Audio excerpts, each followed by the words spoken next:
ও বাবু কিছু সাহায্য করো বাবু। লে তো শরীর দেখে মনে হয় না 4-5 বছর কিছু খাওনি। হ্যাঁ তুই যা পয়সা দিলু রে করছি মনে হয় আর 4-5 বছর ভিক্ষা করতে হবে না।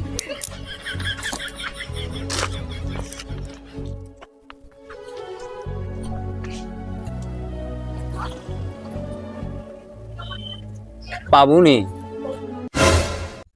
কি তুই যেটা মাগুটু সেটা পাবুনি। মানে? মানে তুই একটা ভিখারিকে 10টা টাকা দিকি ঠাকুরের কাজ টাকা গাড়ি বাড়ি সব মাগবু আর পাই যাবো মনে করছো নাকি? পাবুনি। আরে তোকে টাকা দেইটি তুই আমাকে জ্ঞান দৌড়ু? জ্ঞান দেইটিনি, তোকে বুঝানোর চেষ্টা করিটি মাত্র। মানে মানে তুই দুটা ভুল ধারণা লিখে ঘুরঘুর করছো। যেমন?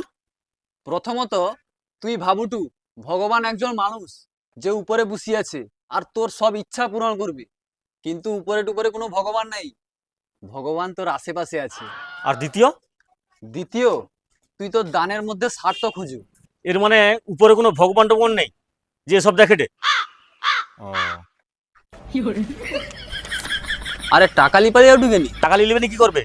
উপরে কোনো ভগবান টগবান নেই, এ দান দক্ষিণা দেখতে পাইনি সে, বেকার তোকে টাকা দিয়ে লাভ কি? সিগারেট খেলবো আমি? আমি কইছি উপরে ভগবান নাই কিন্তু আশেপাশে তো আছে।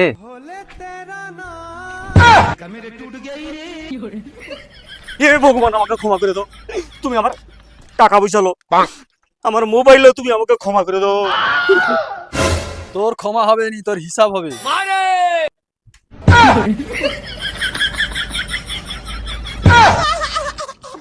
চিত্রগুপ্ত খাতা পাঠিয়ে দিছে, এবার তোকে আমি দেখিটি। আমি আর পাপ করবো না, আমার স্বার্থ আর মনে আসবে না, ছেড়ে দাও আমাকে।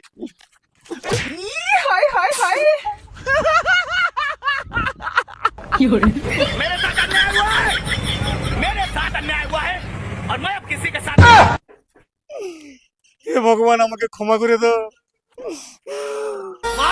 दिल का मेरे टूट गई रे ओ माँ সালা দুটা টাকা ইনকাম করতে যা কষ্ট, উফ কত ভেগ দেখিতে হয়।